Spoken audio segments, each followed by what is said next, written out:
యేసు ప్రభువుని నమ్ముతున్న మనము చేయవలసినటువంటి గొప్ప కార్యం ఏంటో తెలుసా? నీ హృదయాన్ని శుద్ధి చేసుకోవడం, నీ మనసును మార్చుకోవడం, నీ ఆలోచనలు మార్చుకోవడం, పరిశుద్ధత కలిగి ఉండడం. అలా నీవు పరిశుద్ధత కొరకు ప్రయాసపడాలి. పరిశుద్ధత లేకుండా దేవుని మనం చూడలేం. పరిశుద్ధత లేకుండా దేవుని దగ్గర నుండి మనము ఆశీర్వాదాలు పొందుకోలేం. పరిశుద్ధత లేకుండా దేవుడు నిన్ను దర్శించలేడు. నీవు అనుకున్నదల్లా చేస్తే దేవుడు ఎలా అవుతాడండి? బ్రోకర్ అవుతాడు. అన్న ఒక 2,000 నీకు ఇస్తాను, నాకు పని చేసి పెట్టు అంటారా అన్నారా? నువ్విచ్చే కానుకలను చూసి దేవుడు నీకు సహాయం చేసేవాడా? నువ్విచ్చే ఆ గొర్రెకు, నువ్విచ్చే ఆ మేకకు, నువ్విచ్చేటువంటి ఆ కొబ్బరికాయలకు దేవుడు నీకు సహాయం చేస్తాడా? అంటే నీ హృదయం ఏ విధంగా ఉన్నా దేవునికి అవసరం లేదా? నీ ఆలోచనలు ఏ విధంగా ఉన్నా దేవునికి అవసరం లేదా? నువ్వు పాపివైనా, నువ్వు ఒక వ్యక్తిని హత్య చేసినా, నువ్వు ఎదుటివాడిని దూషించేవాడివైనా, నువ్వు ఏ పరిస్థితిలో ఉన్నా, నీ నోటిలో పరిశుద్ధత లేకపోయినా, నీ ఆలోచనలు పరిశుద్ధంగా లేకపోయినా, నువ్వు ఏ విధంగా ఉన్నా పర్వాలేదు. కానీ నేను నీకు దేవుడా, ఇగో నీ హుండీలో డబ్బులు వేస్తున్నా, ఇగో ఈరోజు నేను ఉపవాసం ఉన్నాను, ఈరోజు నేను చికెన్ తినలేదు అంటే దేవుడు సాయం చేస్తాడా? అంటే దేవుని మైండ్కు, మనిషి యొక్క మైండ్ ఎలా ఉన్నదంటే దేవుణ్ణి అంత తక్కువగా చూస్తున్నారు. దేవుడు అంటే మనిషికి ఎంత తక్కువ చూపు అయిపోయిందో చూడండి. నేను ఈరోజు ప్రార్థనకు వచ్చాను, నాకు సహాయం చేయి. ఈరోజు నేను మొక్కుబడు చేసుకున్నాను, నాకు సహాయం చేయి. ఒక ఆయన అంటాడు ఏమని, నేను బాగా ఎంటుకలు పెంచుకున్నాడు. ఎందుకురా ఎంటుకలు పెంచుకున్నావంటే, నాకు కొడుకు పుడితే దేవునికి ఎంటుకలు ఇస్తానన్నాడు. కొడుకు పుడితే దేవునికి ఎంటుకలు ఇస్తావు? ఎంటుకలు ఏం చేసుకుంటాడు దేవుడు? అంటే చూడండి ఎంత అజ్ఞానమైనటువంటి ఆలోచన. కొడుకు పుడితేనట ఎంటుకలు దేవునికి ఇస్తాడట. అబ్బా, నీ ఎంటుకలు ఎంత పరిశుద్ధమైనరా అని చెప్పి దేవుడు తీసుకుంటాడా? ఆలోచన చేయండి ఒకసారి.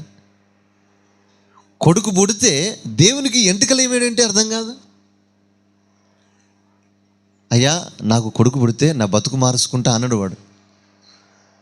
అయ్యా నాకు ఇది సహాయం చేయండి, నేను పాపాలు ఒప్పుకుంటా. అయ్యా నాకు ఈ సమస్యను నేను విడిపించండి, నా బ్రతుకు మార్చుకుంటా అన్నాడు వాడు. ఎంటుకలు ఇస్తా, ఒక పొద్దుంటా, కొబ్బరికాయ కొడతా, లేదంటే ఆ కానుక డబ్బులో 5,000 వేస్తా అనగానే దేవుడు సహాయం మనకి చేయాలి. అంటే దేవుని ఎంతగా చీపుగా ఆలోచన చేస్తున్నారు మనుషులు.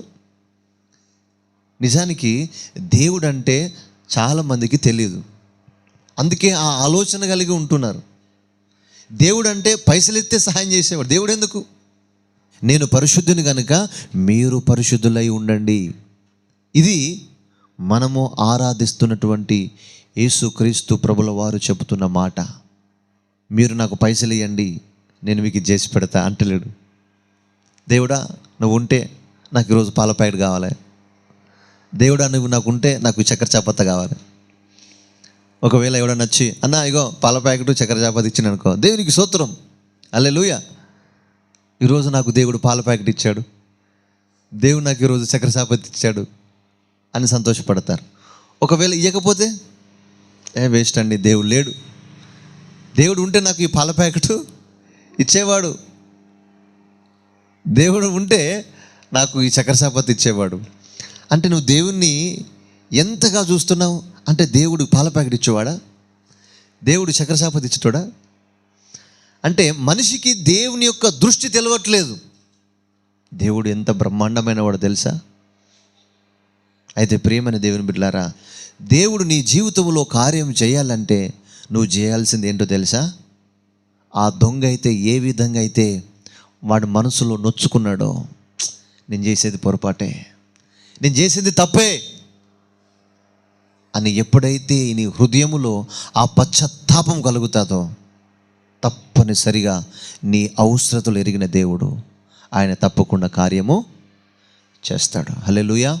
అందుకే దేవుడు ఏమంటాడు, మొదట నా నీతిని నా రాజ్యాన్ని మీరు వెతకండి, మీకేం కావాలో నేను ఇస్తాను. హల్లెలూయా.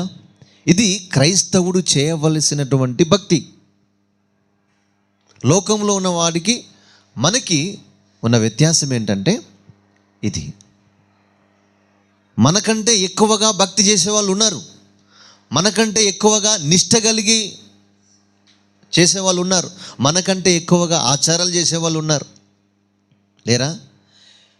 ఒక వ్యక్తిని అడిగాను, అన్న బిర్యానీ తిందామా అంటే అంటాడు, ఈరోజు నేను ఒక పొద్దండి తినను అంటాడు.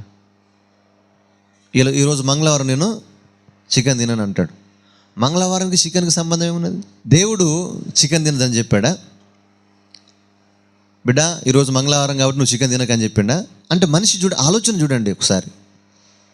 దేవునికి చికెన్కు సంబంధం ఉందా? ఈరోజు నేను నీసు ముట్టుకోనండి అంటాడు. దేవుడు చెప్పాడా నీసు ముట్టుకోవద్దని? నువ్వు ప్రపంచంలో ఏదైనా తిను, ఓ మనిషిని తప్ప ఏది తిన్నా దేవునికి బాధపడడు. మనిషిని తింటే బాధపడతాడు, కానీ నువ్వు ప్రపంచంలో గడ్డి తిను, దేవుడు బాధపడడు. కుక్కని తిను, దేవుడు బాధపడడు. కానీ నీ హృదయాన్ని శుద్ధి చేసుకో. హల్లెలూయా. నీ మనసును మార్చుకో. నీ మనసు బాగా లేకుండా నువ్వు చికెన్ కాదు మొత్తం నువ్వు ఉపవాసం ఉన్నా కూడా నో యూజ్. మారాల్సింది ఏంటమ్మా? మనసు మారాలి. నేను ఈరోజు ఉపవాసం అండి, ఈరోజు నేను చికెన్ తినండి, ఈరోజు మంగళవారం నేను చికెన్ తినండి, అది దేవునికి ఎందుకండి? దేవుడు ఏం చూస్తున్నాడమ్మా? నేను అందరి గురించి చెప్పట్లేదు, యేసయ్యని గురించి చెప్తున్నా. యేసయ్య ఏం చూస్తాడు? హృదయం. చెప్పాలి, ఏంటిదమ్మా చూసేది? హృదయం చూస్తాడు.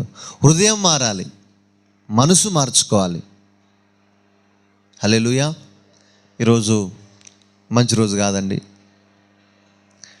ఈరోజు శనివారం, ఈరోజు మంగళవారం. వారాలన్నీ ఎవరు పెట్టారమ్మా? ఎవరు పెట్టారు చెప్పండి? వారాలు మాసాలు ఇవన్నీ ఎవరు పెట్టారు? దేవుడా? సోమవారం మంగళవారంకి ఏమైనా తేడా ఉన్నదా? సోమవారం అనగానే ఆకాశం అంతా నల్లగా అయిపోతుందని ఉన్నదా ఏమన్నా? మంగళవారం తెల్లగా అవుతుంది, ఆదివారం పచ్చగా అవుతుంది, ఇట్లా ఏమైనా ఉన్నదా? ఆదివారం నుండి మరలా ఆదివారం వరకు ఏమైనా మార్పు ఉందా వాతావరణంలో? ఎప్పట్లాగే ఉంటుంది. నువ్వు సోమవారం అయినా అట్లాగే ఎండ కొడుతుంది, మంగళవారం అయినా ఎండ కొట్టద్దు ఉన్నది ఏమన్నా ఉందా? లేదు. మంగళవారం అయినా అట్లాగే ఉంటుంది, సోమవారం అయినా అట్లాగే ఉంటుంది. మార్పు లేదు వాతావరణంలో. మార్పులు దేవుడు పెట్టినట్లుగా అది నడుస్తూనే ఉంటుంది. కానీ మనిషి వాని బ్రతుకు మార్చుకోకుండా ఇవన్నీ మారుస్తూ ఉంటాడు. నీ బ్రతుకు మార్చుకోరంటే అవి మార్చుకోడు వాడు. నేను కొబ్బరికాయ కొడతా అంటాడు. ఈరోజు నేను నీసు ముట్టుకొని అంటాడు. త్రాగుడు మారుకోను అంటే అవి మానుకోడట. చికెన్ తినడట, కానీ మరి తాగుడు? నేను చాలా భక్తి చేస్తానండి, సంతోషం, దేవునికి స్తోత్రం. భక్తి చేస్తాడంటే ఏమేం చేస్తాడు? నేను 20 రోజులు ఉపవాసం ఉంటాను అంటాడు. నేను పొద్దున్నే లేచి నీకు మంచిగా అయ్యా నీకు నువ్వు భక్తి చేస్తా, నేను పూజ చేస్తా అంటాడు. కానీ భక్తి మార్చుకోవయ్యా అంటే నో అండి నేను మార్చుకోలేను అంటాడు. అది దేవునికి ఇష్టమైన భక్తి కాదు బిడ్డలారా.